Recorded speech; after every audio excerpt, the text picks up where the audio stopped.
Sukkur police साफ़ी जान मोहम्मद महर जे असल कातिलन खे गिरफ़्तार न करे सघी। 8 ॾींहं गुज़रण बावजूद को नतीजो न निकितो। सहाफ़ियुनि में ताव वधी वियो। इन सिलसिले में सखर यूनियन ऑफ जर्नलिस्ट पारां सखर में शहीद कयल साफ़ी जान मोहम्मद महर जे असल कातिलन खे गिरफ़्तार करण लाइ जदोजहद जारी आहे। 8 ॾींहं बि सखर प्रेस क्लब ॿाहिरां सखर प्रेस क्लब जे नायब सदर लाला शहबाज पठाण जी अॻवानी में एहतजाज जारी रखंदे सहाफ़ियुनि सख़्त नारेबाज़ी कई। उन मौके ते प्रेस क्लब के जनरल सेक्रेटरी शहजाद ताबाणी, यार मोहम्मद सुमरो, अनस घांगरो, उमर सुमरो, सलीम सहतो, सैरिश खोकर, फारूक सुमरो, मोहम्मद रिजवान सिद्दीकी, जवाद शाह मौजूद हुआ। सहाफ़ी अॻवाननि चयो त शहीद सहाफ़ी जान मोहम्मद महर जी शहादत के 8 ॾींहं मुकमल थी विया आहिनि, पर कातिलनि जी गिरफ़्तारी अञा ताईं न कई वई आहे।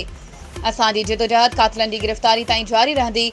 एहतजाज में एजाज छॾण, GM शेख, अब्दुल रज़ाक सोलंगी, उसामा तलत, नासिर जाफ़री, सिकंदर चाचड़, गुलज़ार शाह, सज्जाद संजरानी, असलम दायो, सलीम ड्रेहो, नादिर संजरानी, सिविल सोसाइटी जे डॉक्टर नज़ीर खोखर, तालिब हुसैन सहतो, मखदूम बिलावल ऐं ॿियनि शिरकत कई। वधीक ख़बरुनि ऐं अपडेट्स जे लाइ असांजे चैनल खे सब्सक्राइब कयो ऐं हा, बेल आइकन खे प्रेस करणु न विसारिजो त जीअं असांजी हर नई अचण वारी वीडियो तव्हां ताईं पहुची